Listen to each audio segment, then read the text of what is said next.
my kitchen. Today I'm going to be making hachée. It is a Dutch beef and onion stew, and I'm going to be putting it on top of mashed potato. So this is what you're going to need. I have 2 pounds of cubed beef, which I also have in the pot right now, with butter. I have ground cloves. I have wine vinegar, flour, beef broth, black pepper, and I have 3 large onions. Now the onions and the beef weigh about the same because you want almost equal amounts.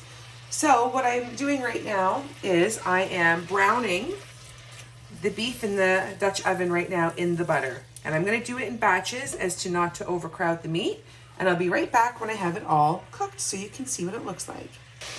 Now while the second batch of meat is browning, we're going to chop up the onions.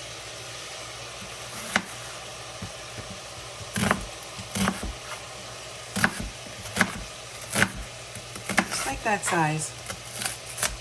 There we go. Do the other side.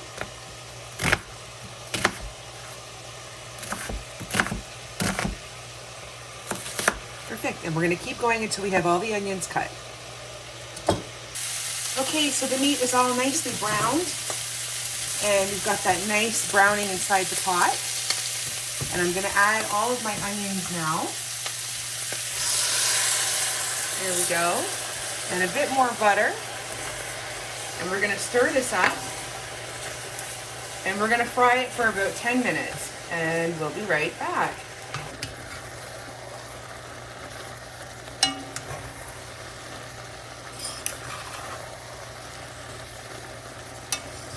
Okay, so it's been 10 minutes, and now we're ready to start adding everything else.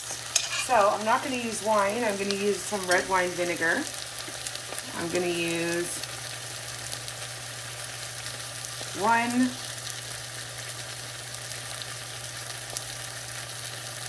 2 tablespoons.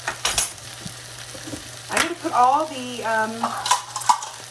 ingredients in the description, so you don't have to worry about the recipe. We're just going to build it. And now we're going to throw in some flour, and we're going to give this a stir. Oh, as my mother would say, this is smelling lekker. All right, now we're going to start adding in our beef broth. Okay, let's put that in. We're going to add 1.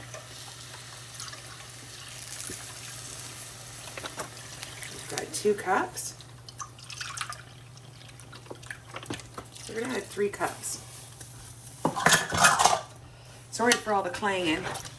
All right, let's give this a nice stir. Beautiful. All right, the next thing I'm going to add is, I don't have any fresh cloves, so I'm going to use ground cloves. So let's put some ground cloves in. There we go. Okay. We're going to add some pepper into the mix. You can use some salt too. Of course, it's by taste.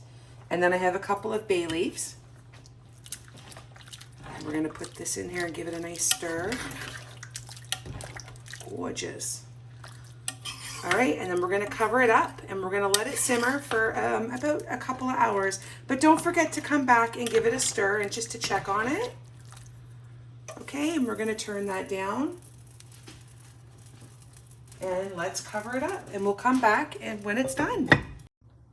Okay, so it's been a couple of hours and it's just been simmering and it's thickened up and the meat is so tender. Okay, we're just going to pick out the bay leaf. There we go. All right, and we're going to lay this right on top of some potatoes. Now, red cabbage is lovely too as a side. And let's put that on. Now, I'm dedicating this video to Maple Cook, who is a lover of everything Dutch. And this one is for you, bud.